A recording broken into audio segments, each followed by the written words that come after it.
is it useful to bring up the term parental alienation or talk about some of those dynamics when you're interviewing a therapist? Is it that useful, or is that not suggested? I think I would want a therapist to be comfortable with the term parental alienation. I understand that in our world right now, in the mental health world, that and in the legal world, that can be a term that some people have a reaction to. But if you have stayed up with the science on parental alienation, you're not really afraid of that term.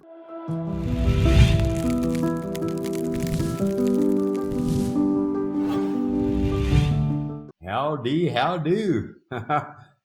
Okay. Hi, my name's Lawrence Joss, and welcome to the Family Disappeared podcast. I thought I'd start with a howdy, how do to just sound different. I'm not sure how that landed. Love to hear what you think about that. And today we have Dr. Kelley Baker back for the second part of our show, and it's great. There's some really, really, really great nuggets in today's show about court systems, how to advocate for yourself, what a good assessment looks like. We talk about no contact, and at the end of the show, there's a really, really wonderful example from a case that Dr. Kelley Baker just worked on. That the resolution is beautiful, and it's a framework for moving forward, and gives me hope that maybe this can be implemented at some point to really streamline this cumbersome, frustrating, terrible process that so many of us go through within the court systems. If you're new to the community, welcome to the community. There's a plethora of resources in the show notes. We offer a free 12-step program, which is 17 or 18 meetings a week. It's based on the 12 steps. It's a wonderful, wonderful community. If you're lonely, angry, isolated, hurt, and you want to do some interpersonal work, it's a great place to be. It's a great place to build community, make some friends, and have people that understand what you're saying without having to explain yourself. And I get a tremendous amount of support there. And I go there more than I go to my family, because these people are actually struggling with similar or the same things. So without my community, I don't know where I'd be today. We're going to jump into the show, and let's just jump in. So I don't talk about this often, but I struggle with a lot of physical pain, with chronic pain, and a lot of it is a manifestation of emotional and physical energy getting tied up in my body as a result of struggling with parental alienation for so long. And the reason that I bring this up is I was struggling with all this pain, and I finally met a practitioner that could help me. And her approach was about having a team. It was the first person that I went to that, instead of them just trying to sell me a service or providing 50 minutes or an hour of therapy or something like that, they were really insistent that we have a team. They were insistent that they were connected to my therapist, to my psychiatrist, to other body workers that I was working with. So as they were working with me to work with my chronic pain, everyone could be rowing in the same information. And with having more information shared, there was a possibility to move through this pain in a much more efficient way. And I'll tell you today, like, I'm 95% pain free. It's still part of my life. And without a team approach, I think I would still be in a terrible shape. And a lot of the show today is really talking about like a team approach to battling and combating the craziness of parental alienation. So it's a must listen. The end of the show is phenomenal. The story that Dr. Kelley Baker shares is great. And Dr. Kelley Baker is also offering a free consultation, which she doesn't do anymore, for one lucky winner. So if you want to be entered in the raffle, please put Dr. Kelley Baker Rocks in the YouTube comments or any other social media channel that we have, and we will do a drawing 2 weeks after the show. And any other comments, if you want to connect with me or the show, familydisappeared@gmail.com is our email address. That's in the show notes. Let us know any comments, guests, ideas, anything else we can do to help support the community. And that's it. Let's jump into the show and see what else Dr. Kelley Baker has to say. So with the different therapists working with different family members or the whole family together, they're independent folks, and like, who would coordinate the information, the change? Is that the parent advocating for that and getting everyone together? Is that through a court order? Is there a special person that does that? Who would actually help support that? Well, the court appointed person may have a different title depending on what state you're in. So in Texas, when I'm appointed as a guardian, I can stay in that role. I can request a certain treatment intervention. I can request certain professionals, and then I'm not in a therapeutic role as a guardian, so I can be the one to organize all the professionals and keep everybody going in the same direction. And I can be the one to report back to the lawyers and to the court, which therapists love because they don't necessarily want to go to court very much, right? Now, in California, I think it might be a parenting coordinator, or it might be what else do they have in California? They have something called a special. I can't remember, but each. So I mean, and asking your lawyer, like, what court appointed roles do we have that could also serve this role, to bring all the therapists together and make sure everybody's working as a unified team. In Colorado, I think it might be more like they have somebody who does a PRE, a parental evaluation assessment, or something like that, might serve that role. And actually, I've had somebody just put me in place as a case manager. It's not really got a kind of legal definition, but can be defined. The role can be defined within the court order. So my duties can be outlined in the court order, and that works also. But again, that sets up another challenge for families, I think, which are finances.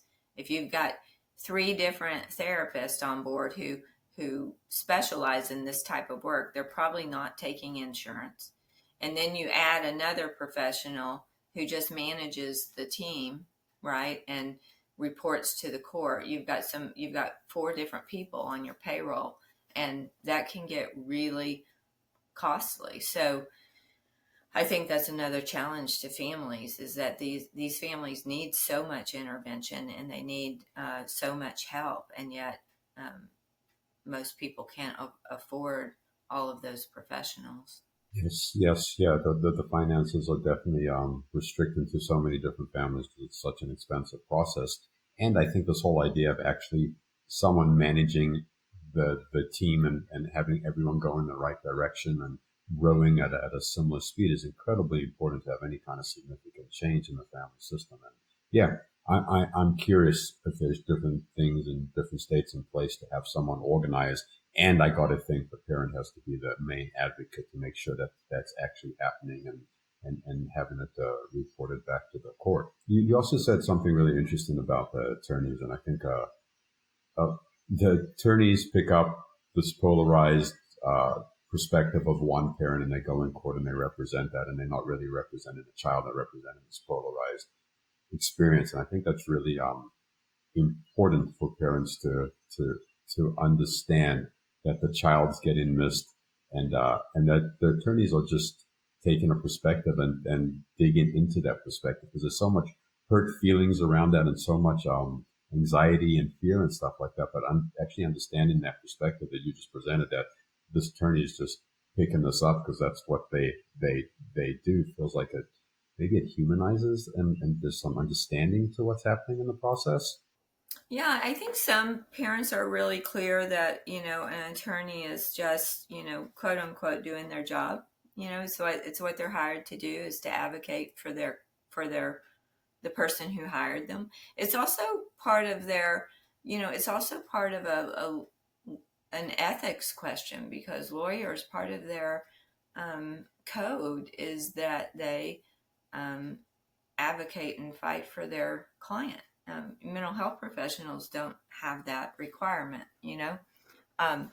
and I mean, I know so many attorneys who really are great about understanding their clients' weaknesses and strengths, and understanding when their clients are doing something that's causing problems, and contain their clients, so to speak. It's, they talk about it, lawyers talk about it as client control. And can you see your client realistically?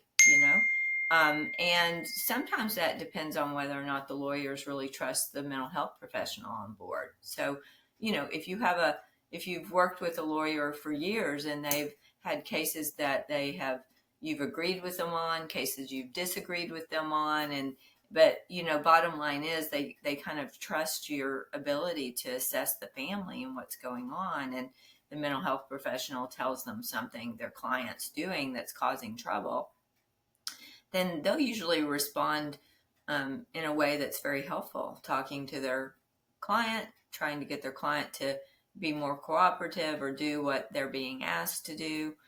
So it's not always the case that a lawyer just sort of takes what their client tells them and believes it completely.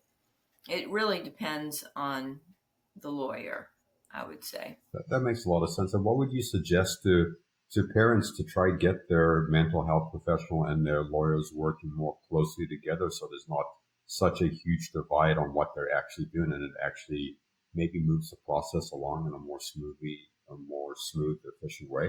Well, I don't know that, a parent who's receptive to the mental health professional's feedback would even need to talk. I mean, they might need to talk to their attorney and tell them to stop being so aggressive or whatever. But really, it's the parents who don't like the feedback they're getting from the mental health professional. Um, Parents who don't believe that they are doing anything wrong and they disagree with, perhaps, if for instance, if I'm doing an assessment and I tell a parent, look, I think you're contributing in these ways, and they don't like it that I've told them that, then they're not going to go to their attorney and say, work more cooperatively with Dr. Baker, because they're just not, because they don't like what I have to say. So they're gonna love it that their attorney, um, you know, doesn't believe that my feedback's accurate. And when you are doing your assessments and you bump into these parents that don't feel like they're doing anything wrong and they don't have anything to do with the system, like how do you establish like boundaries or like what do you do with the parents or you don't, is that something you don't need to do because you're just taking the information and creating your report? There are situations where I want to give feedback, and I want to see if they can hear the feedback. I mean, um, we talk about, in mental health world, we talk about intervention sometimes informs assessment. So if I'm hired to do an assessment of the family and to figure out what's caused the breach in the parent-child relationship, and I find that one parent is behaving in such a way to promote the child's resistance, then I want to ask them to do some things differently so I can assess their willingness to accept some responsibility. I want to assess their capacity to um, to engage in work that would cause them to have to change their behavior. So their capacity to engage in some mental health work, and that only informs my eventual recommendations more, because I get some data on whether or not they're capable of engaging in mental health work that would help the problem. If they're able at all to have any self-insight or self-awareness or take responsibility. And if all of the answers to those questions are hard no's, right? Absolutely not willing to hear any feedback, absolutely not willing to take any responsibility, absolutely not willing to go get some education and some therapy, then that tells me that I can't approach intervention uh, from the perspective of them being a willing participant in some sort of family intervention, right? I'm going to have to do something different. Okay. So yeah, that makes a lot of sense. Like you push into it, you see if they're open to doing some work, and if they're not open to doing some work, you have to go with a different strategy. So it's not necessarily setting boundaries with the parent and their behavior with you. You're just gaining information so you can figure out what the best option is for the case. Well, boundaries is boundaries between the mental health professional and the parents are is always important. I think if it's different from an evaluator's boundaries are a little bit different from an evaluator's perspective than maybe from the what I see therapists most often do is um, develop a relationship with one parent and not develop the same kind of relationship with the other. So professional boundaries in terms of mental health care, I think, especially when only one parent is bringing the child in for therapy, um, it's hard for the therapist to make the time outside of the sessions to try and stay in touch with the other parent.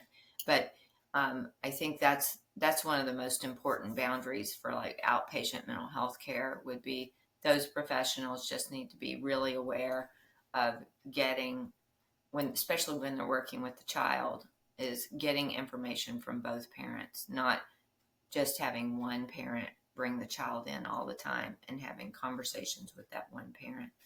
And what would a parent do? Like if there is a professional involved and they seem to be having a you know a better relationship with the other parent, and they're kind of like feeling left out and powerless, and like what do you do in that situation when you're dealing with a mental health professional within the context of parental alienation? You're feeling like there's a huge disproportion in access and even relationship with the therapist. Ask for time with the therapist. So you can set up, uh, your own parent consult meeting with the therapist and get regular updates about what's going on in the child's therapy. Even if it's just at a high level, getting information. If you as the parent are wanting to be respectful of your child's privacy in therapy, you still might want to know kind of what are the treatment goals and how's my child doing in terms of meeting these goals, and then also giving the therapist feedback about how the child is with you is important because they may be getting information that everything is horrible when the child's with you or over at your house, and maybe that's not the case. Maybe the child's uh, really doing well, and they need to know that. Or maybe there are certain behaviors the therapist needs to be aware of. And so the parent providing information about what their time with the child's like um, is important. And you can just advocate for yourself as a parent by requesting uh, consults with the therapist, on a regular basis. Yeah, yeah, I love that. And advocating for yourself as a parent, unfortunately, you're going to have to do over and over and over again. And hearing that you can go and you can ask for time and you can get high level updates and you can share information that's happening at your house is incredibly important. And what other mistakes do you see professionals making when they're assessing or treating parental alienation? Like, what are the two or three top things that seem to be a problem? I think that's probably one of the top ones is building a relationship with one parent and not the other. But another one is not being willing to talk to other professionals that are on the case. So getting information from other sources is really important in these cases. An individual therapy kind of situation can provide the therapist with a very narrow perspective, just what that client wants to talk about in therapy. And the therapist wouldn't even know to challenge or to ask about other things without getting information from other professionals who are working with the family. So, like a family therapist who would see every member of the family, or perhaps at least a few of the family members together, would have important information for an individual therapist. Um, so I think those are the two biggest mistakes I see made. And is that advocating for yourself with your therapist again and saying, hey, I want you to contact the family therapist? Like, how do you facilitate that or make sure that that's part of the process? Yes, you as the parent, I think you could ask your therapist, you could ask the family therapist to contact the child's therapist, or if there's, let's say, the other um, kind of mental health work that's going on often is co-parenting therapy.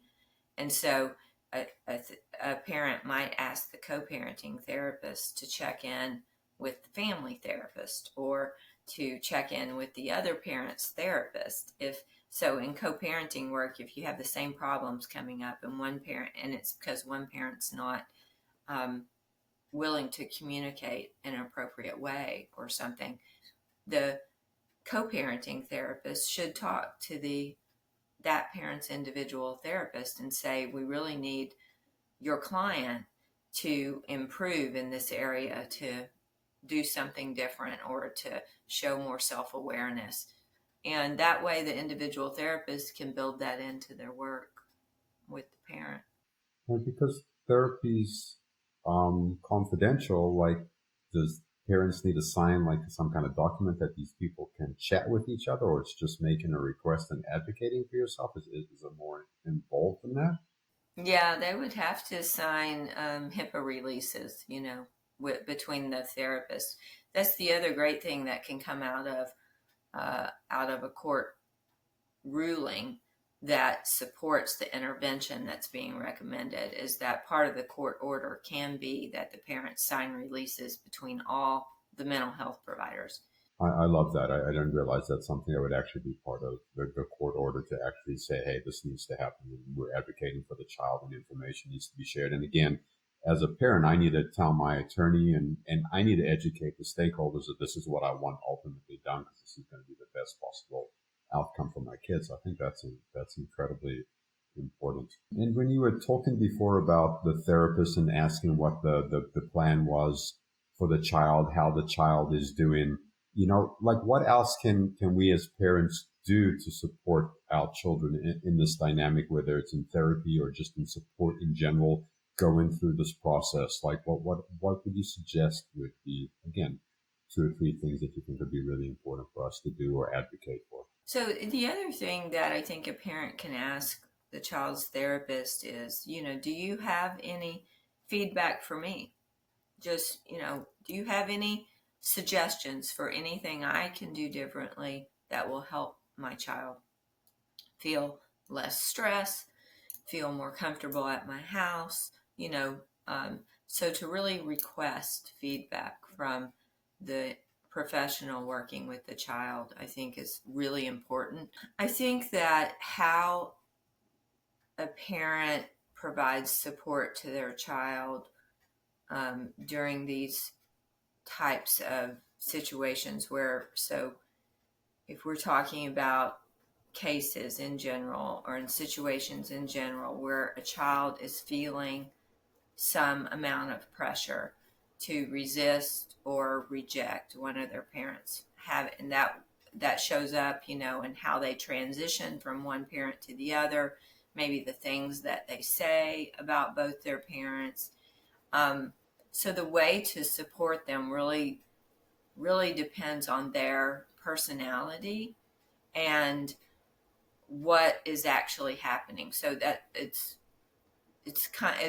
a hard question for me to answer with specifics. If a child were exhibiting some of what I described as the mild characteristics, right, where the transition is difficult, and going from one parent to the other is hard, but once they get there, they do okay. I would say one of the things that a parent could request would be a more neutral transition site. So it's much easier for a child who's having difficulty leaving mom to go to dad to have a day of school in between where dad picks up from school instead of the child just going straight from mom to dad. So that's one of the easy fixes for just a child who's just having some mild characteristics around the transition time, particularly if the parent they're leaving is overly emotional, wants to hug too long, wants to say it's going to be okay, that makes it even harder. So picking up from a neutral site is a good way to work with that and support your child. You would have to ask for that. So that would be supporting them. And then also when they get there, and this might work with the moderate symptoms also, would be just to let them have some time in their space.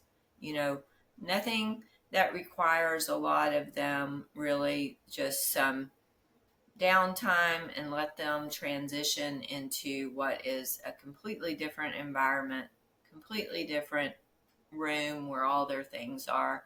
And that sometimes helps. Just a little downtime, no big activities, no big request of the child.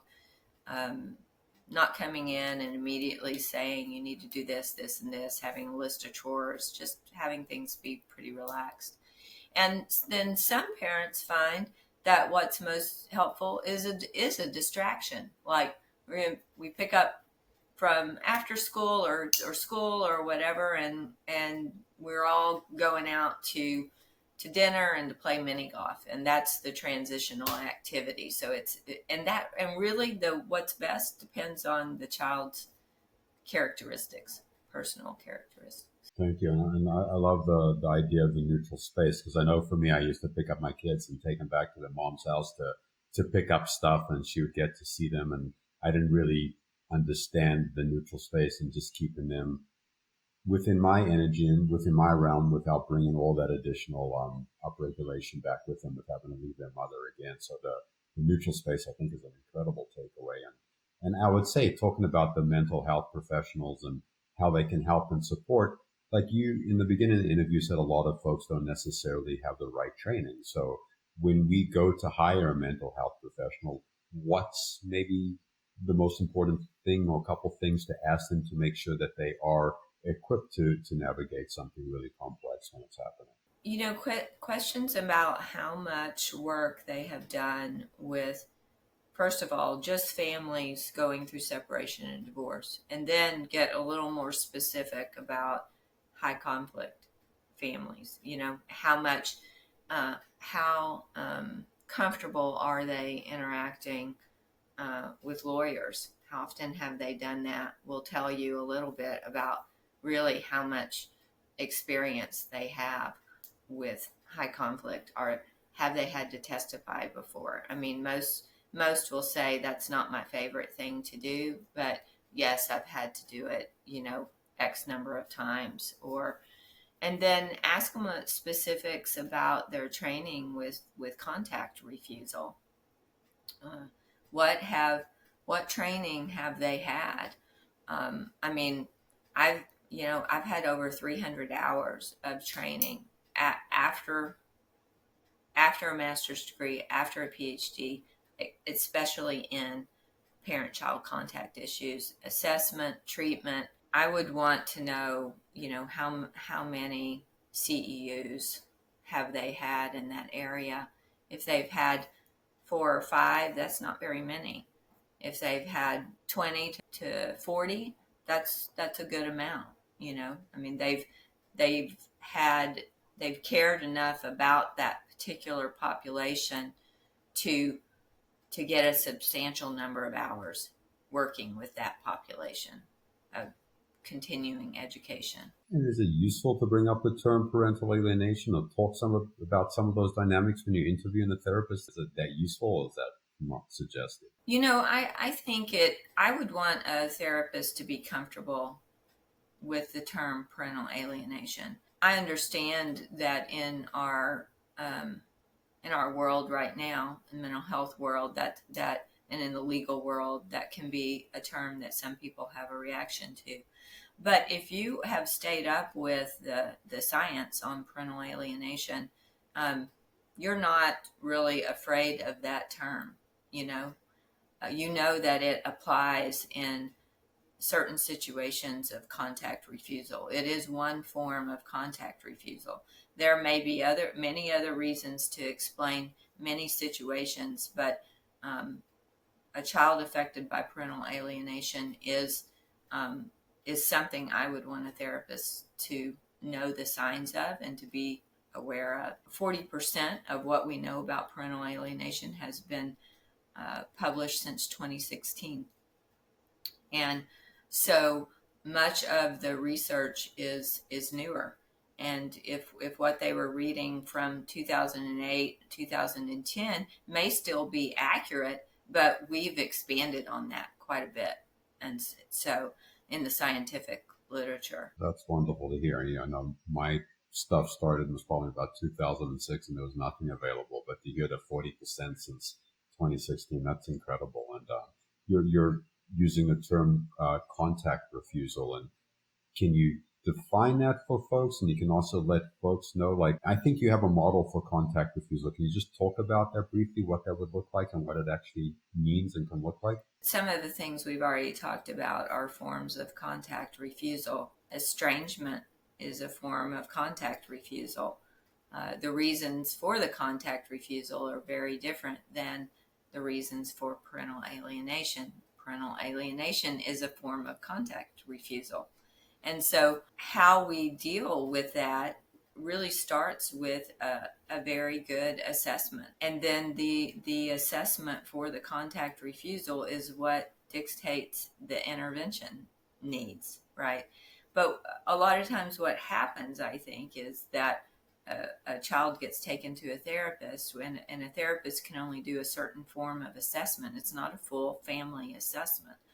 And so, anyway, I think successful treatment of contact refusal depends on an accurate assessment that looks at all members of the family and their contribution, defines the causal factors for that resistance and that refusal, and then makes recommendations for the appropriate treatment of it. And then managing the treatment team is kind of the next step in the intervention. The intervention will look different depending on what the findings in the assessment were. Does the child need a 50-50 schedule with their parents, and do we need to have some really intense family therapy? Or are we at a place where the child needs to be removed for a certain amount of time in order to have the normal attachment with the parent they're rejecting come back, and then slowly reintegrate the favored parent after the normal attachment has come back between the parent and the child? And at what pace can the favored parent come back into the picture if that's the case? And somebody needs to be watching that. Can the child manage contact with both parents? So successful reunification, regardless of whether or not it requires the child to actually be removed, involves getting the family to the point that the child can move between both their parents in a relatively comfortable way that allows them to maintain normal, positive relationships with both their parents. Okay, and yeah, I hear having the team managed, figuring out what's best for the kid, and what the path forward is, and if it's intense therapy or not. That's great, and it feels like it's been the theme that we didn't name until now that we've been talking about throughout the podcast. And I'd say I'm going to just finish up with this last question: like, what does a successful reunification look like for you? What's a victory at the end? And if you could share a little story about maybe a victory that you've witnessed or something like that, just to give everyone out there some goodies to go away with. Sure. I'll build a little bit on what I just said, and I think it requires that everybody address whatever contributing factors they have to what's going on. What's causing the child to resist or reject the parent, and to the extent that each parent can do that, and the child can also do that, then that's the amount of comfort that the child will eventually, the amount of ease that the child will be able to have going between their parents. It doesn't always happen that way, right? I mean, if if we have a favored parent who refuses treatment or refuses to take responsibility, then the reintegration of that parent is going to be minimal, because if they don't change any of their behavior that's causing the child to reject the other parent, then perhaps when the child gets old enough, they can have coping mechanisms to deal with the negative messaging. But for a while, if the child's young, then we're going to protect the child from those negative messages.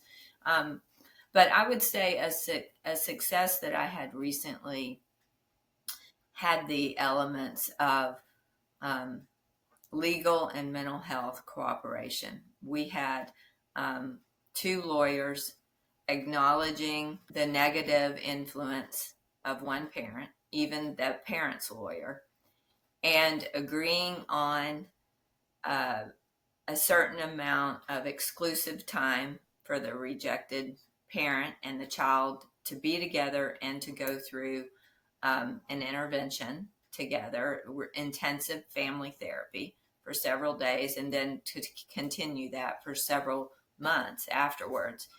We had regular review hearings where the judge heard how the child was doing every 30 days, and and followed the mental health professionals' recommendations for continued treatment or starting to have contact with the favored parent again. We did that very slowly. The court supported us. The lawyers supported the mental health team.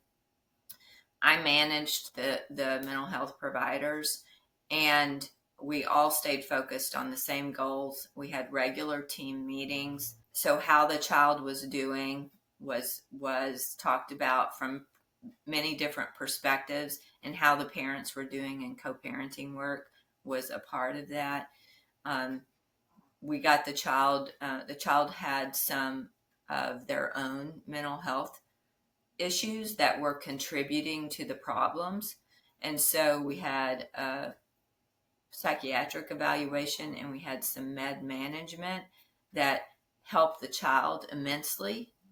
So it was just a very holistic approach, and everybody was on board. And now we have the child back in a 50-50 schedule, and we're going to enter into the school year with me kind of watching and making sure she's able to manage school and going back and forth on her old schedule. But that's been an absolute success. But it took the attorneys, mental health professionals, and the judge all working together. That is a beautiful story, and a hope and a model that sounds like it's actually sustainable if we can figure out a way to get everyone on board with that. And thank you for that. That makes me hopeful. And if you can just share in these last couple seconds about your new book that's coming out, and let folks know what to expect and how they're going to be able to get it, that would be awesome. Well, it really is a book to address the gap in knowledge for mental health professionals. So it's my colleague and I have spent years putting together a training curriculum for mental health professionals, and we're basically turning that into a treatment book. So the title of it is Therapeutic Interventions for Parent-Child Contact Problems, and the goal is really to get it into the graduate school training programs for clinical social work, for family therapists, for counselors, so that they can learn about this population whenever they're in school. And that's the goal, but it will be available to anyone who's interested, and it should be out, late fall, holiday time probably. That sounds incredible, and really hopeful to get it out in front of the folks that are going to be the next generation of professionals, helping everyone out. That sounds incredible. And as a parent, yeah, I'd love to read that book. I would love to read that book. It sounds like it'd be really useful for me to understand the process too. And thank you, Dr. Kelley Baker. It's been wonderful. I really appreciate your knowledge and the wonderful work that you're doing out there in supporting this community. So thanks for taking the time to come out and having a chat.